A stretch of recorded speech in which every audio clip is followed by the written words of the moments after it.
Okay, hello everyone. I'd like to welcome you to our first webinar in 2021. And as you all know from the invitations that I sent and the advertising we did, we're going to talk about how aerating slurry will lead to healthier cows. And what we're going to talk about today is kind of what's been done with manure management all over the world for the last couple of decades.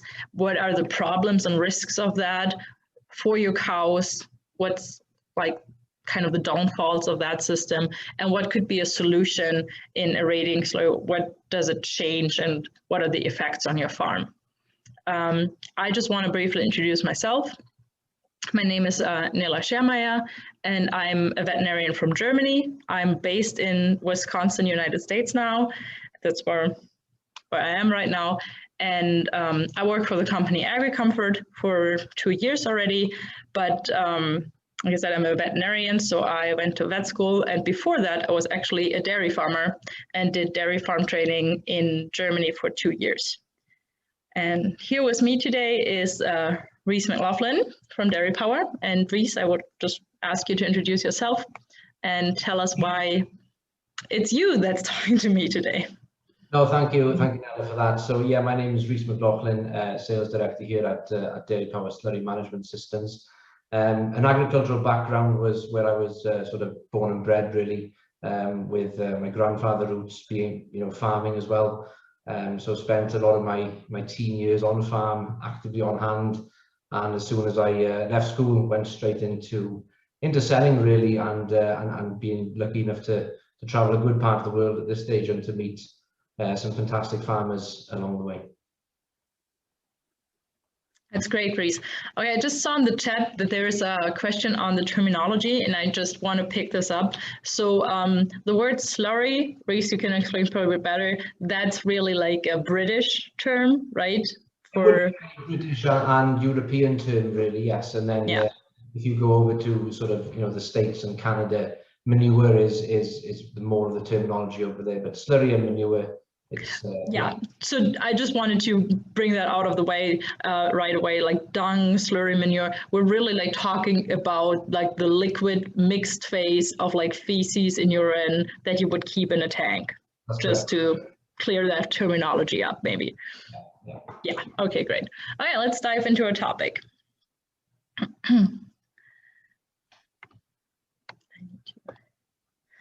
Oh yeah, so I wanted to ask everyone kind of like, what are the manure storage systems you see? Maybe you have a farm yourself. What is what you're using on your farm? What is what your neighbors are using? If you're like in the dairy business, what is what your customers, clients are using? Just very interested to see where everybody's at right now. So it's just a little poll, should be popped up on your screen right now. Feel free to answer. It's actually multiple choice, so you can, if you're like, I have this, but all my neighbors have this, feel free to answer multiple questions. And I'm just going to let it run for a little bit till we have most of you have chosen their options, and I'm going to share the results with you. Rhys, what would you say is like you're in Wales right now, correct? In Wales, yeah. With COVID restrictions, unfortunately unable to travel. So yeah, here in the sunny part of Wales, if there is one. But no, I mean, here at the moment, we've just we've had the news of NVZs coming in. We all know in parts of Ireland, etc., that currently exists anyway. But yeah, it's a big shockwave for farmers here in the UK, having had the free reign of slurry management, really. So from what I'm seeing in the UK here at the moment, there's a lot of lime lagoons going in. Okay. Financially wise, for the end user, for the farmer, it does work out financially cheaper. And again, there's some good grants here in the UK for that. So if there's any UK farmers out there that are thinking about covering outdoor lagoons or floating covers, etc., feel free to send us an email and we can point you in the right direction. Absolutely. Okay, I see most people have picked, so I'm just going to close this now and going to share the results. And I think I hope everybody can see this now. I think it's not so surprising to see that the majority of answers is the deep pit under the slatted floor. Me working on dairy farms in Germany, this is what I experienced like 100% of the time, I would say. Yeah, yeah. And like, I think German regulations keep you from having a lagoon. I've never seen one in Germany. I've only seen them like in the Eastern countries, like maybe in Russia. Yeah. Yeah, okay, so this is really interesting. I think this resonates quite well with what we see in most places around the world that we work in.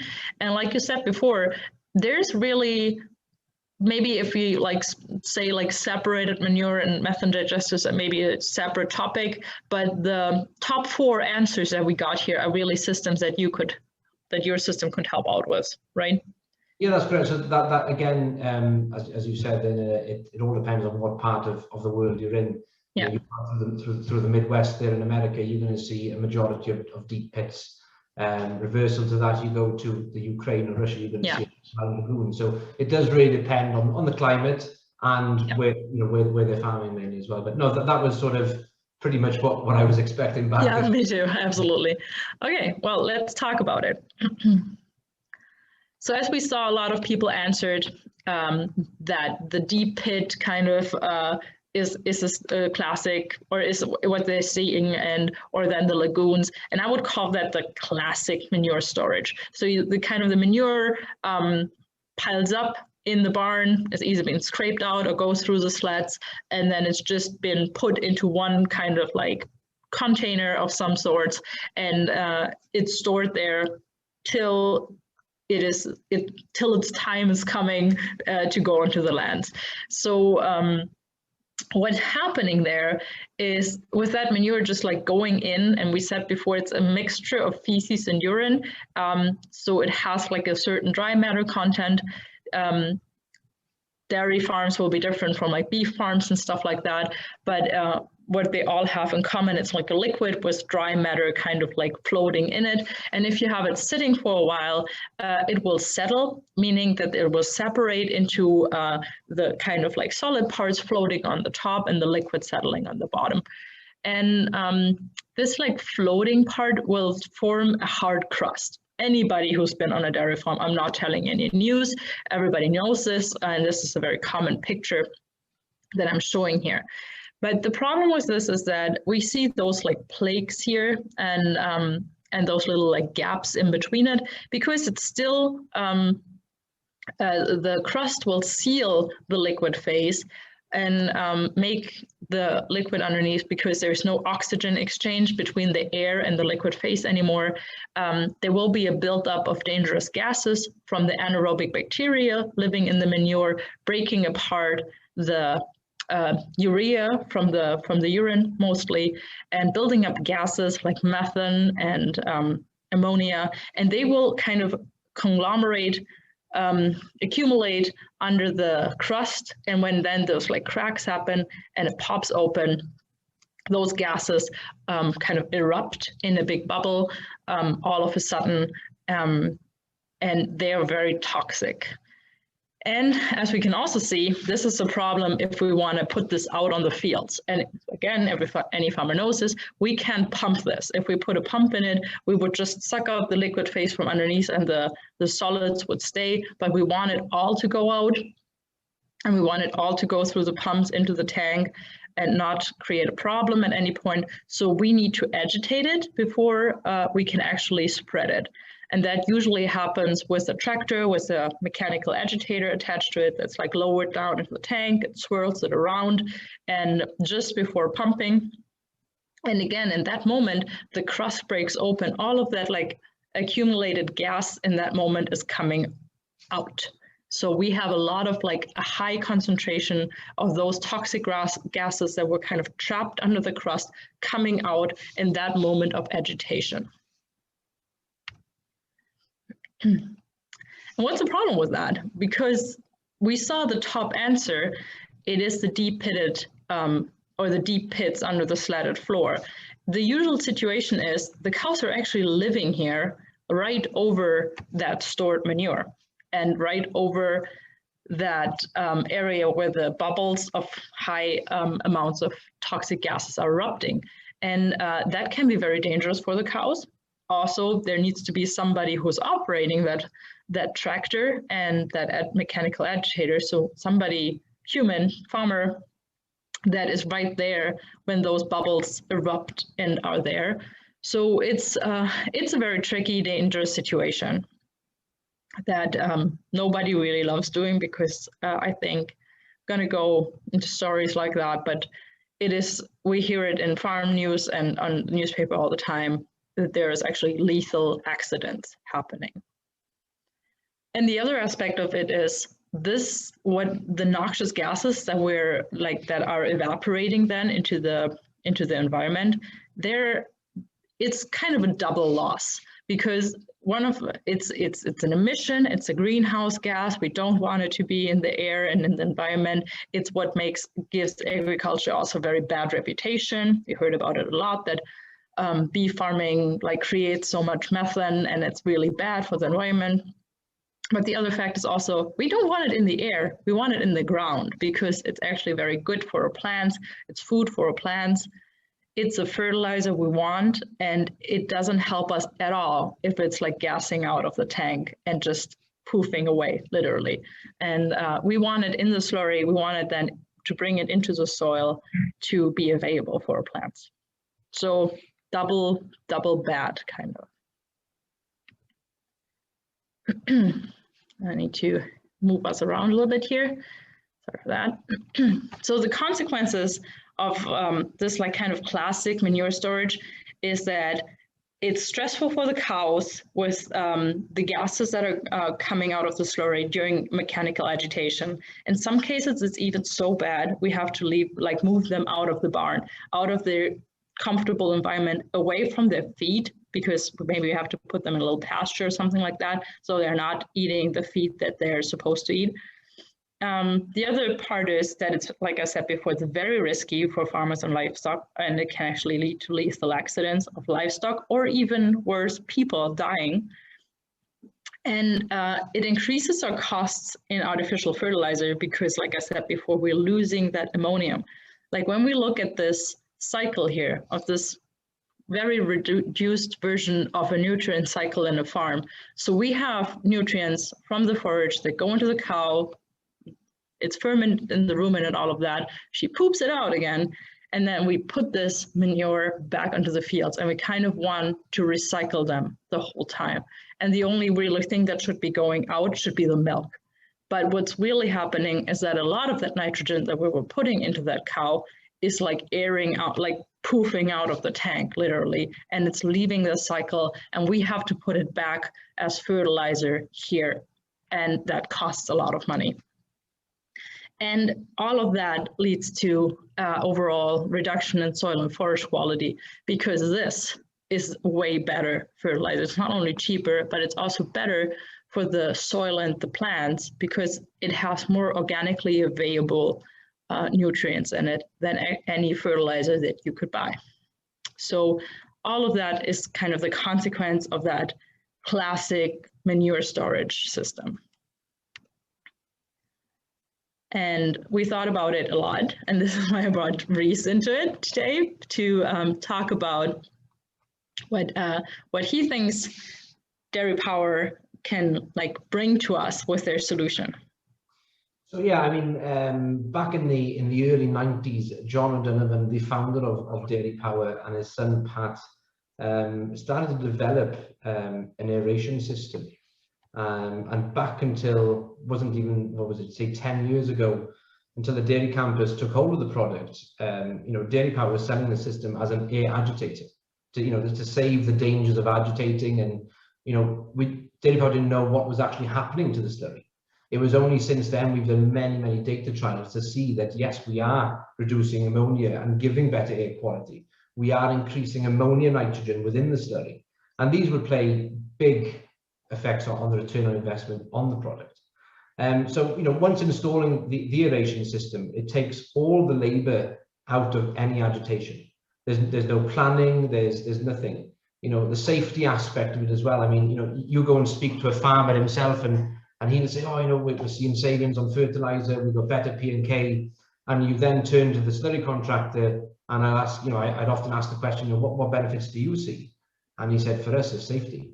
You know, you can go into a robotic milking barn, fully slatted building, or a deep beef barn with 500 or 2,000 head. And from the moment it comes out the back of that animal to the moment they apply it on the land, there is no contact with it. You know, and that was to me, I've watched the system closely for many years, and when I first came across it, I was sort of mind blown, to be honest, of the thought that, you know, they're driving air through slurry, but reducing the ammonia above the ground, ground. And that does take some thinking, but you know, it's unbelievable when you go into a piggery or a dairy barn and you're standing there yourself, and you can physically see the bubbles underneath you, if you want to call it that, and very little ammonia, you know. Yeah, that's great. I mean, it's just like started as like a continuous mechanical or like continuous agitation of the manure, and it ended up as so much more. So can you explain me what it would look like if you put it into a farm? What is it that actually goes into the farm? You know, we've got basically a pump unit that drives a certain amount of volume of air through the pipework, as you can now see on your screen here. So we've got UPVC pipework on the ground, and each line has 1 minute of air. If you've got 12 lines in your tank, or 24 lines, it's 12 or 24 minutes to sequentially aerate your system. Now, depending if you're a beef farmer, a dairy farmer, or a hog farmer, these times will alter. We've also got 4 different types of aeration systems. We've got one for each industry: the dairy, the hog, and the human waste industries. So again, you know, when people, you know, often we speak to beef farmers, and we all know that, you know, the harder the diet in the beef, the more solid that comes out the back of it. But when John and Pat went at this in the 90s, it was on their home farm on a beef unit that they trialed this out on, and you know, and worked away, and it was only a few years after that even they started in the dairy industry. So you know, we're very lucky now. We've done a lot of data. You know, we're 20 plus years down the road in this, and we've got 4 systems that work very well in any climate as well. You know. Yeah, and this is, like you said, this is kind of the system that goes in. So this is a control box, right? And then this is a rotary valve where it like goes to the different parts of the pipework on the ground of the tank. And then this would be in an outdoor tank, and this is an example of how it is installed in an indoor tank. Yeah, right? Exactly right. Yeah. So we've got our patented rotary valves. Again, you know, each line has a minute of air from the pump unit. Yeah. And as you can see on the ground, then we've got what we would call our outlet valves. And depending on the operation, is depending on how many of these outlet valves are on the ground to drive the right amount of air through the manure or the slurry to have that breakdown and to keep it in a liquid state 360. Yeah. One question that pops into my mind when I see those pictures here is those are all like very clean pits, obviously newly built, like that's a state they're never going to reach again. But it's not exclusive to new builds, right? You can also retrofit old barns. For sure. I mean, the biggest thing that we would say to a farmer is it's down to the farmer to clean the tank out. Is it, you know, it's not the easiest of operations. There's some facilities where, you know, beef or dairy, they're in 365. That is very difficult. And again, in Ireland, you see, in the 50s and 60s and 70s, they were building static tanks well before any part of the world was. So even now in our Irish sales, a majority of that would be retrofitting. Yeah, you know, we had a fantastic example there up in Galway just before Christmas, where the farmer had actually brought in a contractor, which was in the human waste industry, to get out that reminder 4 to 6 inches. And within a few hours, you know, the boys went in to install, and it was like installing in a new tank. So yeah, it can be done. We do conduct it, but again, it's about the safety aspects there as well. You know, you start breaking up dry matter on the ground, you've got to be very careful when you. Yeah, absolutely. Yeah, it's just good to know that it's not just limited to new builds, because I think a lot of people have farms that are perfectly running well and would be interested in putting this in. sure. without necessarily building a new barn. There's one question that comes up, and I just want to mention it there, is when we're standing at exhibitions or even on a normal day-to-day sales call is, you know, so the system is working all the time, and it's not. The system runs for a set amount of time per day. Okay. It's not running for 24 hours a day. Again, depending on what you're farming, and the size of the building is the time that it's running. And going back to the ammonia and air quality, as you can see in that other picture there, you know, you're talking there could be 600 to 800 outlet valves, but we're only ever aerating a set section of the tank at one point. So that's how we're keeping everything down and then being able to drive that volume of air through. Okay, I see. It's great. It's good to know. Yeah, and then you talked already about it, how it like started out as just an vegetation, but it turned out to be so much more. And there's studies that were conducted by the Dairy Campus, as you mentioned before, and also some internal research. And it turned out it's not just no need for vegetation and less dangerous or no dangerous gases, but it also the data shows that there's actually an increase in nitrogen value, and that this nitrogen is also more available for the plants later on.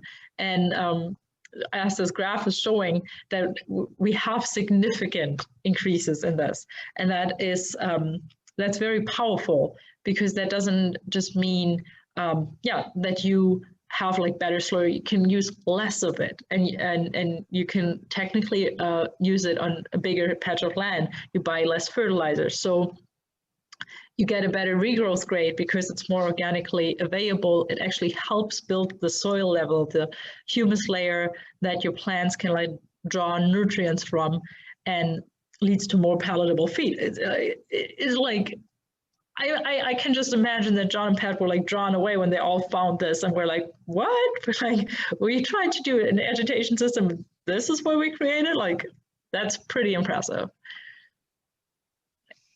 Yeah, it would be. And again, go for regrowth rates, etc., etc.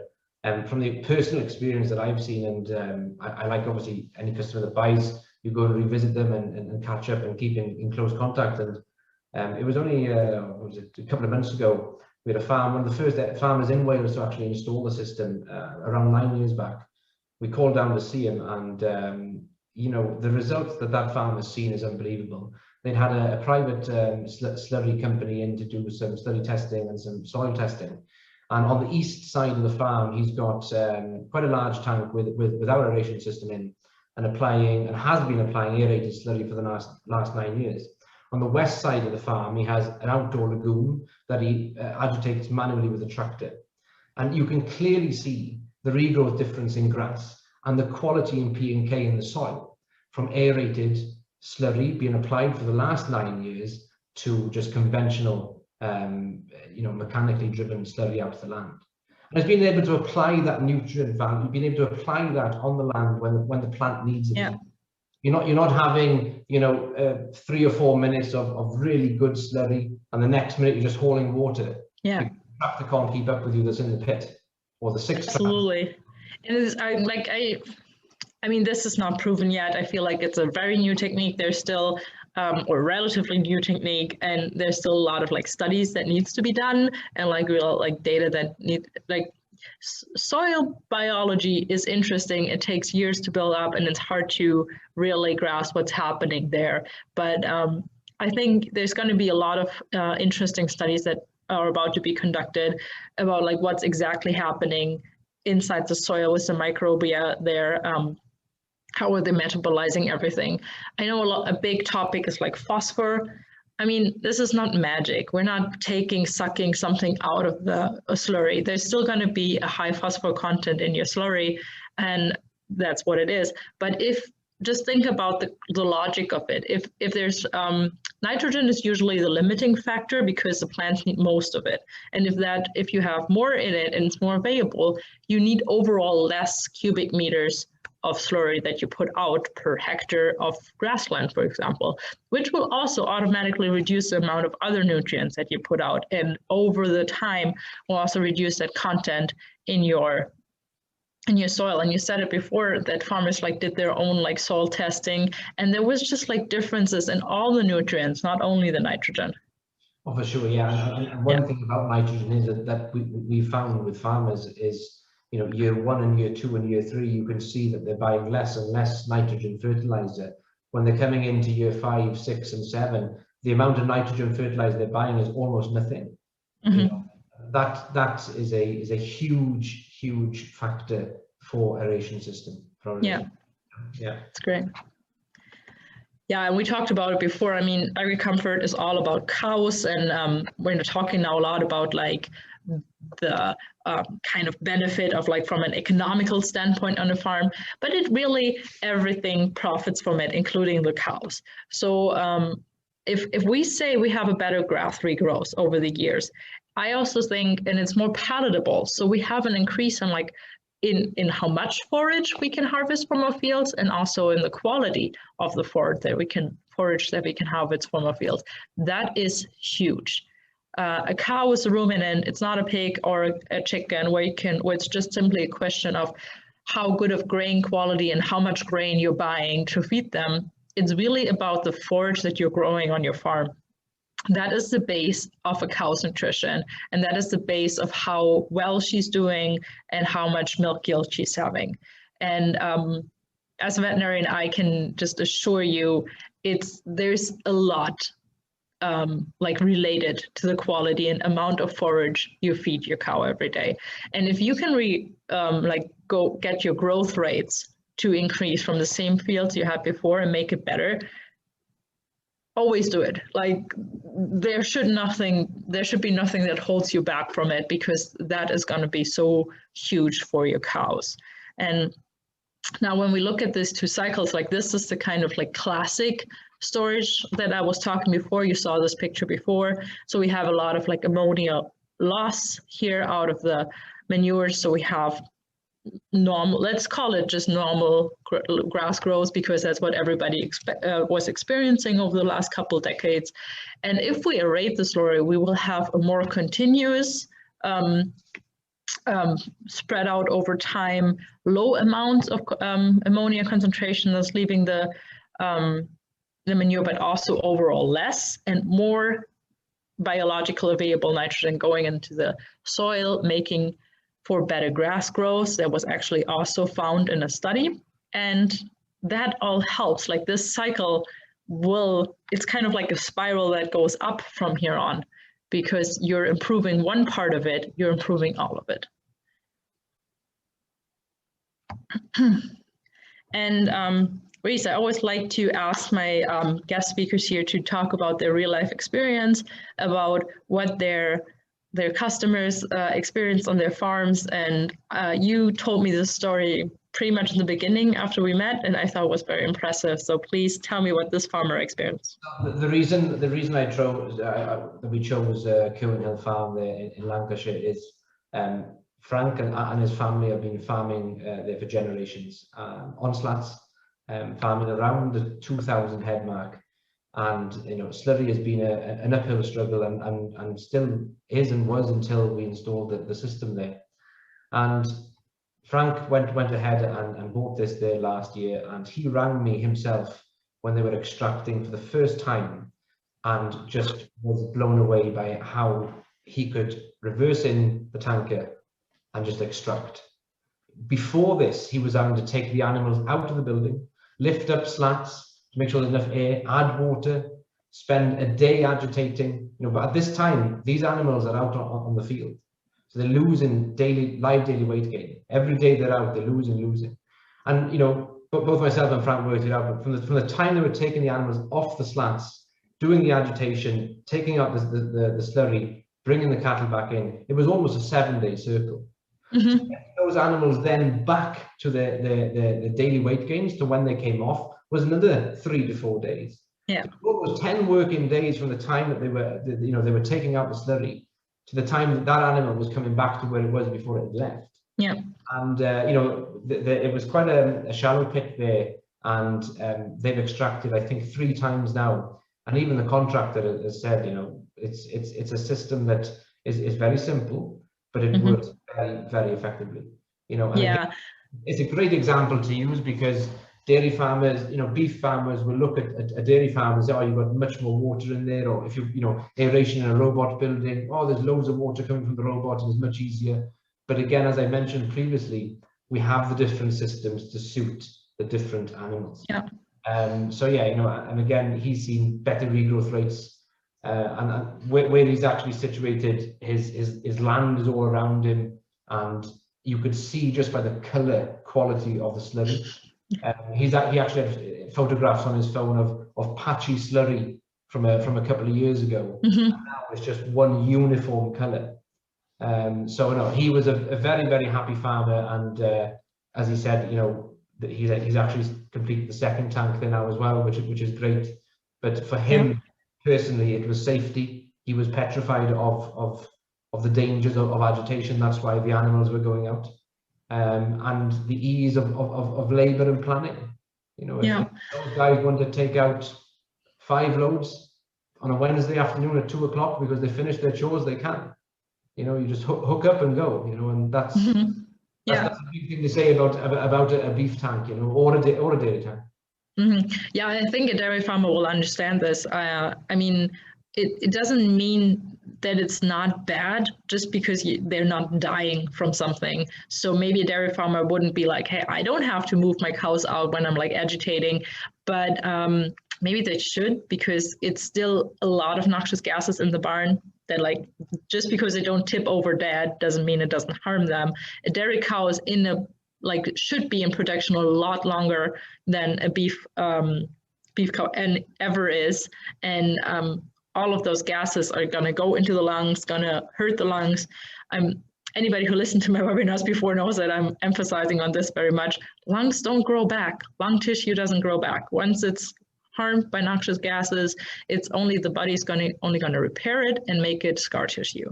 It's not going to regenerate it. So that's that. And if we can help that situation, make it stressless for the cow by having less of these gases in, or even preventing those moving cycles, it's going to be very, very good for the overall health of your dairy cows, and your beef cows for that matter. Yeah. And when we first started working together, your point was like, hey, Nele, you need to go onto a farm.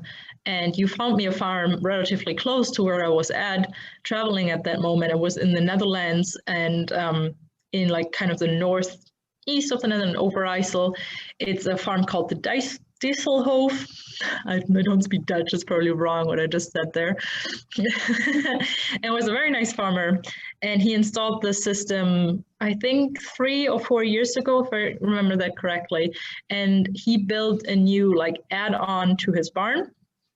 And the old part of the barn kept this classic system, and then he built a new pit with the aeration system in it. So he has 2 systems completely separate from each other. One is aerated, one is not aerated, and he's actually putting parts of his manure, so the aerated manure on one special part of his farm, like on designated fields, and the other classic manure on other fields, and that for, let's say, 3 years by now. And he told me that his, obviously not peer-reviewed data, but that his personal experience was that he has a 15% more forage harvest from the fields that were fertilized with the aerated manure. And he was so happy, but he's like, yeah, now we level it out differently, so those fields will get less in the next years, and we kind of put a little bit more in the other fields to even out the scores, and then we think we can even sell some of the manure in later days. He was just very, very happy with it, and was like, I asked him if it was a decision that he would do again if he would build another barn, or if he would even recommend it, and he was like, yes, absolutely, hands down. So that was when my first experience on a farm with the system, and it was that, and I was like, okay, so it really works.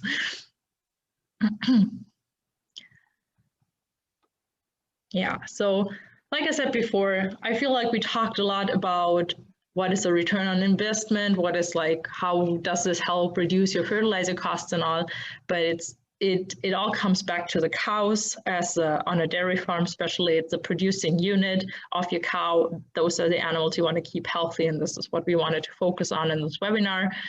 And just as a take-home message, I think aerating manure leads to healthier cows. Definitely, it's a yes, by providing a stress-free environment with less toxic gases in the barn, better forage quality, and an overall safer environment for the animals.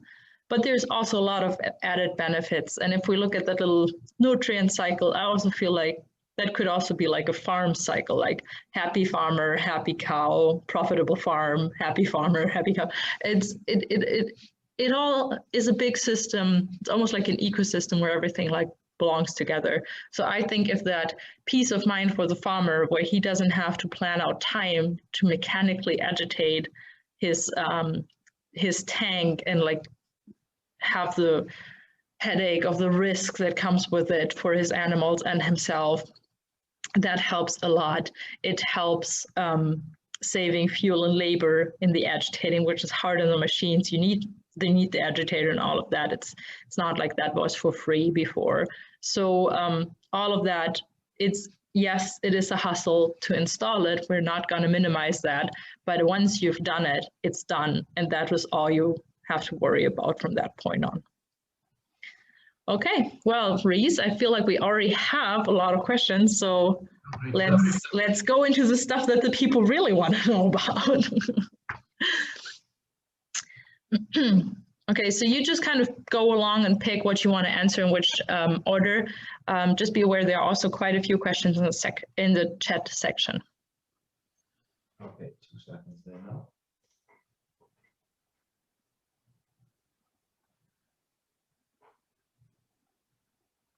There's lots of questions coming in. My computer's catching up.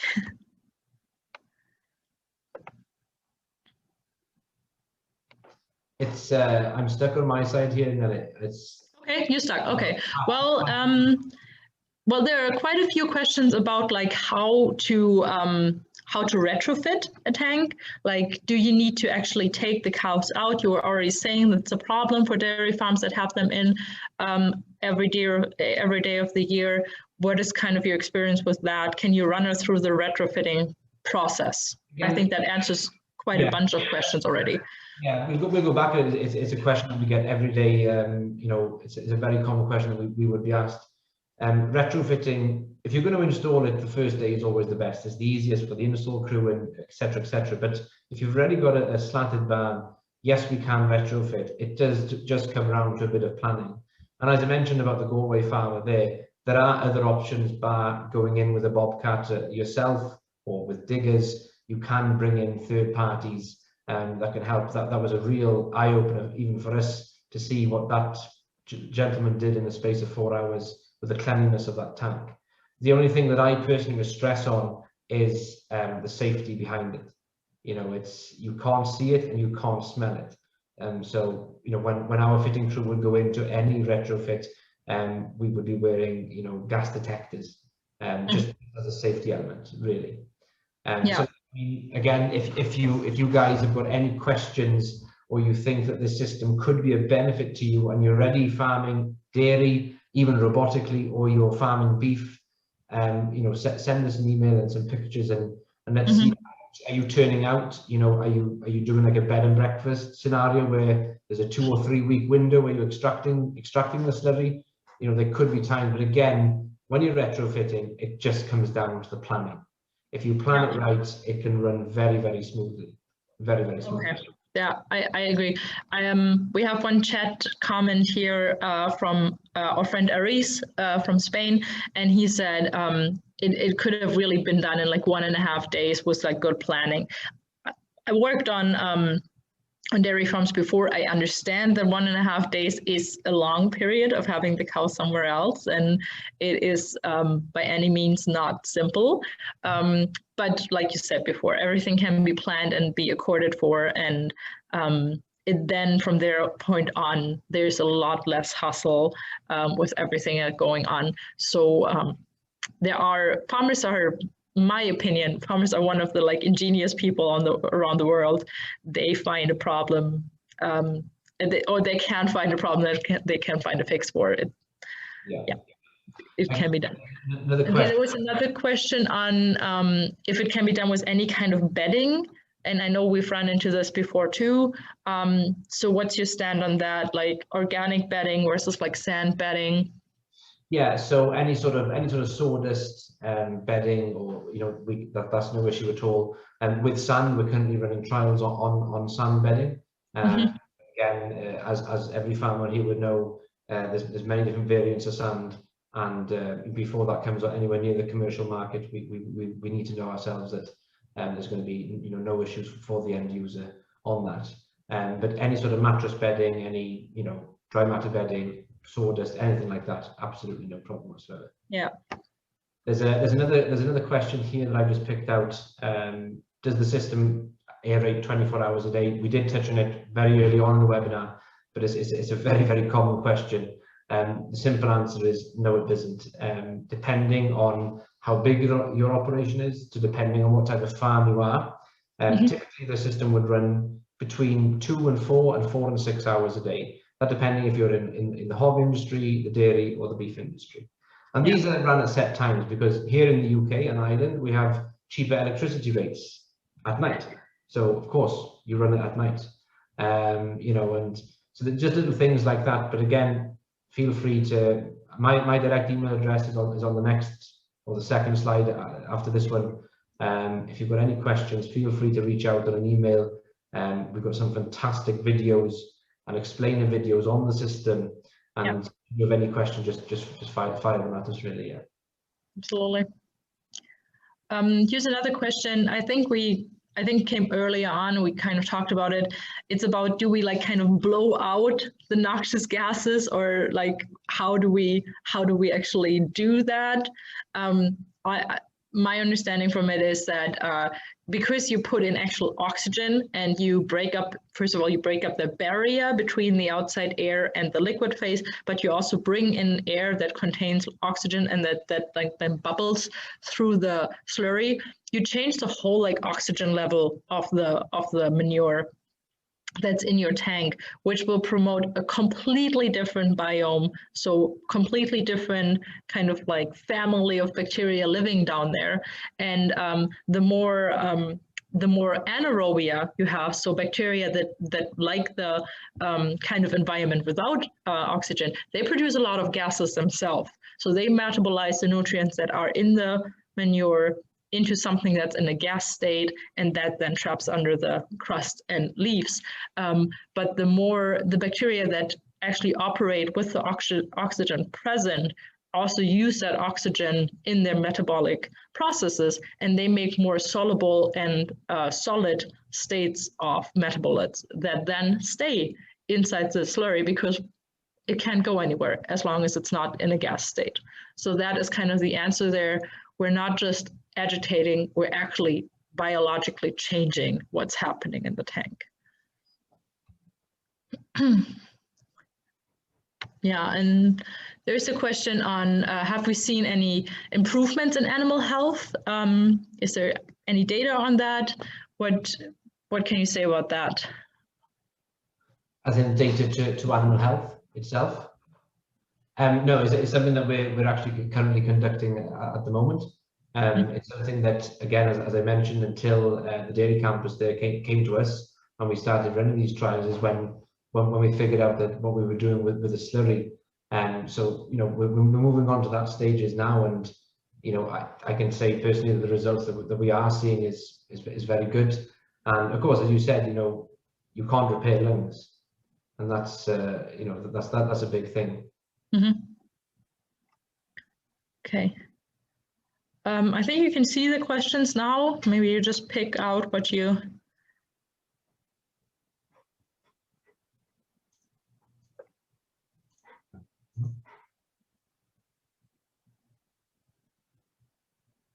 So we've got one here. If you have a number of tanks on a farm, can they be serviced by one pumping unit?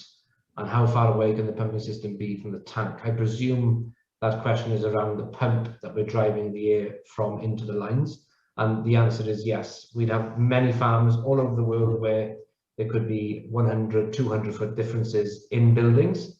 So you'd have your pump unit, and you'd be running your feed lines then either in a ducting underground or above ground to the next tank, and that will, you know, sequentially aerate the same as the other tank as well.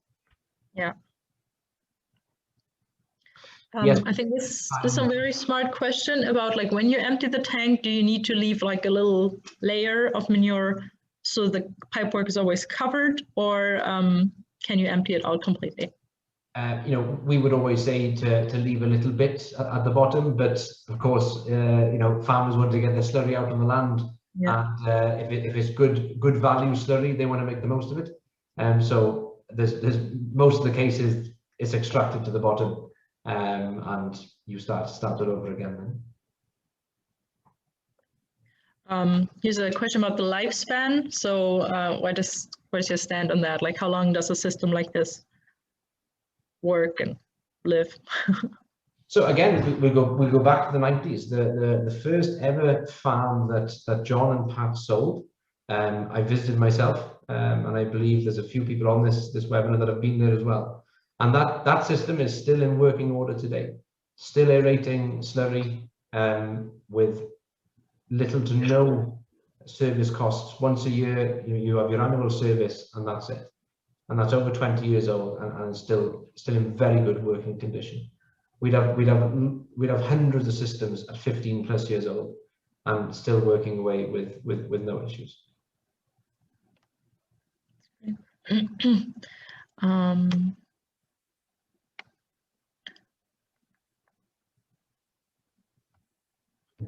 What we're seeing here. I can see here, what is the estimated time to install a 500 head beef farm?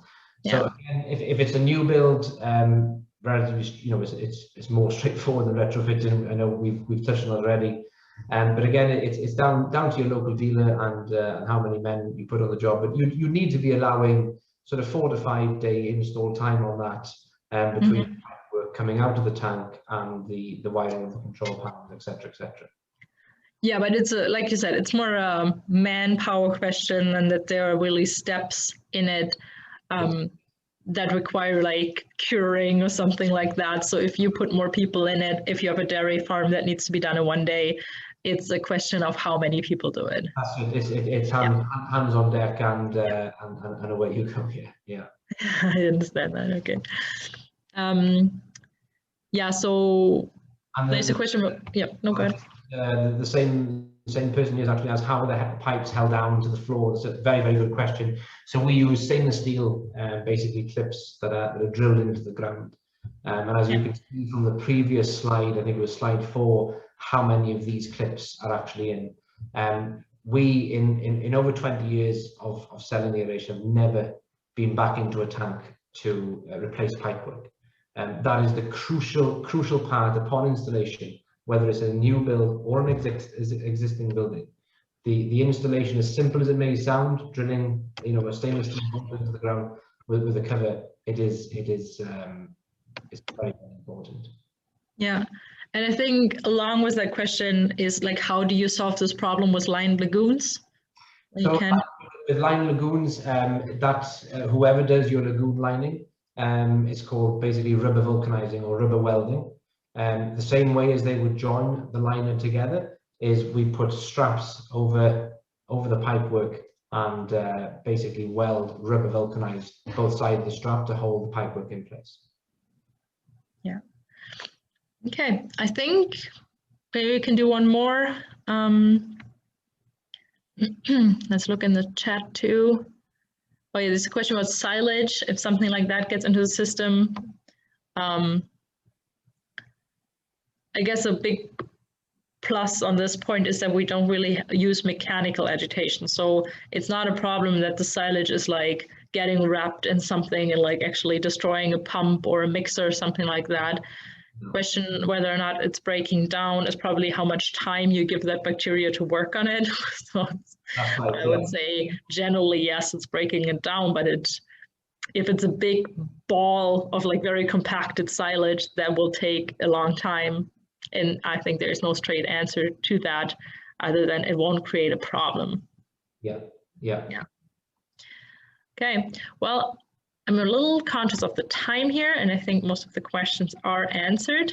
Let's just kind of say that we're super happy with all the questions, and that's what is our job. Like, we like to go on farms, show our boots on the ground, and you gave me this cool map of where in the world it is that you all have dealers, and I actually think I'm covering some part up here a little bit. Yeah, so it's really all over. Like, yeah, we'd have a very, very strong dealer network throughout Europe, and there'd be many dealers on our website, as you can see, and that's the image from the website, that have been dealers with Dairy Power for 20 plus years, you know. Yeah. As you can see, the Midwest there and Canada is expanding very quickly, which is great to see. And you know, what excites me is we have a solution to offer the dairy farmer, the hog farmer, and the beef farmer. And it is an issue out there. You know, there's you know, tractor agitation and planning, etc. It does take a lot of time and a lot of effort, and we have a solution to that. And on the back of that, we also can provide better quality slurry that you, the farmer, can apply to the land when you want to. You know, instead of having to think, oh well, you know, the contractors are coming on Thursday, today is Monday, we're going to start agitating tomorrow, we're going to start pumping water in. You know, there's a lot of work that goes into that. And of course, the more animals you have, the bigger the operation and the bigger the headache is for the end user. So yeah. No, that's what really excites us. We've got a fantastic dealer network. You know, they'd be classed as a Dairy Power family at this stage. And now we look forward to working alongside them even closer this year and as the years go by, really. Yeah, absolutely. And I think I'm on the American continent right now, you're in Europe. We really cover the phone like for a long period during the day with that. And we're happy to take your calls, emails, whatever, and come out to your farms and just see what we can do for you. There were quite a few questions about like estimates like that. How much would it cost for this and this? The best thing is somebody comes out and we look at pictures, or we look at pictures first, and somebody comes out and we look at the site and decide what would be the best thing that goes in, because there is no system like the other. So it's not like 500 cows will cost you X by that. It really depends on how the tank is set up and the farm generally works, I would say. You know, we'll run through those steps before we complete. Really, is, you know, if you're thinking, yeah, you know, maybe today has been a good help to me, maybe this system can benefit me and my animals. You know, as I said, our email address is there, the contact number, but links to our website, and feel free to reach out. We've got some fantastic dealers. We've got the Agri-Comfort team as well with us that are situated all over the world, that do provide boots on the ground and help our dealers as well. If you've got a PDF drawing or even a hand drawing, send it on a WhatsApp, send it on an email, and within 1 or 2 days, you'd have something back regarding pricing, and we can work on from there. Absolutely. Yeah. So I just want to thank everyone to join us today. I just want to give a quick look out. I mentioned it before the webinar started, so maybe some of you already heard it. So we invented from Agri-Comfort, we kind of like put stages to each step of the life of a cow. We call it the 7 stages of cow. Maybe you have seen this graphic already. We're spreading the word. And to do so, this year is going to be, the webinar series is going to be focusing on those 7 stages. I'm pretty sure we're going to see Rhys again in the more kind of like blue part of the graphic here, because first we're going to focus on the calves. We're going to start in the life of a cow when she's just born, and a newborn baby calf that needs the colostrum from her own mom, all the way up till she's grown up, a producing dairy cow, and having a baby of her own and being that mom. So the full cycle, basically. And in about 6 weeks, we're going to talk about that newborn phase. So watch out for the emails that I'm sending out, and sign up to that webinar too if you're interested. So yeah, here we are. Thank you, everyone. Thank you, Rhys. Thank you very much for your time, and I'd just like to say a quick thank you to everybody that has joined us today. I hope that that this last hour was a benefit to you. And again, if you think the solution that we have to offer is a solution that can help you and benefit you, then please get in touch. We're all here to help, and we look forward to hopefully hearing from some of you very soon. Absolutely. So feel free to use any of the contacts mentioned below to get in touch with us. It's also always the opportunity to simply reply to the emails that I've sent you around this webinar. We've got your contact information now that you're registered and everything. So we get back to you if you need our help, no problem. Okay, well, thanks everyone, and see you in 6 weeks. Thanks, guys. Take care, everybody. Bye-bye. Stay safe. Thank you. Bye-bye.